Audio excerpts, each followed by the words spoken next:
Parrots, nature's tape recorder. So much so that one day a parrot had to be brought into witness protection for its own safety. So, how did this happen?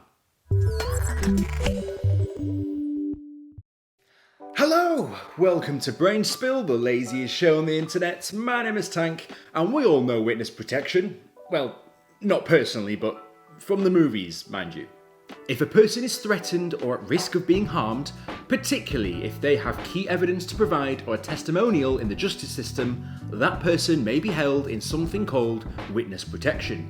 This is high-level police, safe houses, and 24-hour security and surveillance.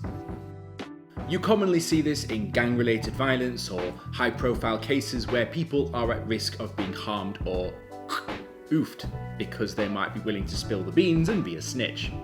And yes, that is what we're talking about today, but not with a human, no, not by any means. Today, this was a very special case where an animal had to be taken into witness protection, in particular that of a parrot. We are talking about a green and red parrot called Echo, a chestnut-fronted macaw in which the name is sort of ironic, but we're getting ahead of ourselves here. Echo was a pet to a crime lord in New Orleans, and as many people know, parrots have the cognitive ability to mimic sounds they hear, including that of human speech. So if you have a parrot in your living room and you say the same phrase over and over again, it will eventually, most likely, mimic what you're saying. The parrots might say things like, "Hey, where's the TV remote?" Or, "Hello, welcome to Brainspill, the laziest show on the internet. My name is Tank." And no, he's not Tank, he's a parrot. But because he's probably heard me say that so much, he would probably start repeating it. And if I ever needed a temporary host to take over this show, then I know exactly who I'm getting on board. However, Echo in the home of this crime lord would probably not hear normal day-to-day conversation, mainly because you can probably imagine the kind of stuff that happens behind closed doors in a crime lord's apartment, and this was as everybody expected. So, what kind of happened here was that Echo was present for something he perhaps shouldn't have seen, something that might have been a bit too grisly for normal TV. In particular, not so much what he saw, but what he heard. An animal rehabilitation centre called Heck Haven that takes in roughly 1,000 animals a year normally helps and rehabilitates injured animals like raccoons or squirrels. This is a good place to keep animals safe from the dangers of the outside world. But in this instance, Susie would be keeping Echo safe from the New Orleans crime underworld. Not something you have to deal with every day when you work at an animal rehabilitation centre, mind you. So, one day her friend came with this parrot and told her that this parrot was repeating some rather unusual phrases, but it was imperative that this parrot was kept hidden, away from eyes and the fact that nobody needed to know that this parrot was here. You know, almost like witness protection. Who needs to know the parrot's here? The guy's just gotta lay low for a while. For most witnesses of a crime, there is a process to get someone into the witness protection program. But in the grand scheme of things, where does New Orleans' most wanted parrot go? It's not the first time an animal has been to court though. Animal defendants have appeared in court as early as 1386, when a French pig dressed in a waistcoat and gloves was tried and publicly executed for murder. Justice at its finest, people. This in particular drives at the heart of the debate at this whole thing. Animals and morals and ethics. Do animals know what morals and ethics are? Or is it all animal nature? The real big difference between these two cases, however, is that clearly a pig cannot go on the stand and speak to people because it's a pig. But the difference here was that Echo had the cognitive ability to repeat sounds it had heard, and those sounds, after being in the presence and witnessing something happening, might actually be quite useful evidence in a potential upcoming trial against the crime lord. Okay, yes, fine. The parrot probably can't comprehend what the meaning behind words actually is, but the fact that it was there and it's seen these things makes it a threat to anybody who doesn't want the world to hear what happened.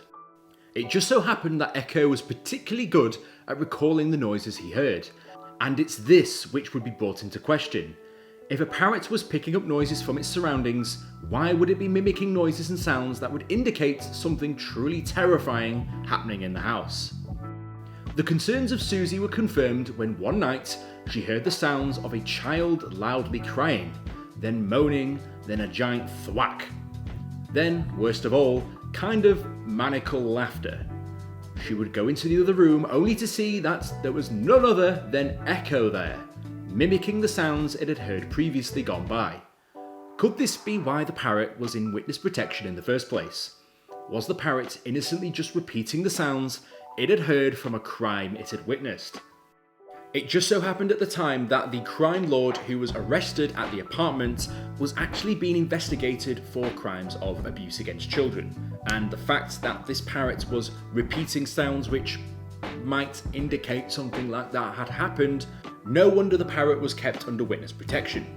This may not have been a one-off incident either, as parrot cognition and language experts even testified in front of a judge at a hearing and explained that while parrots are reliable recorders, they do likely need to hear sounds multiple times before they can accurately repeat it.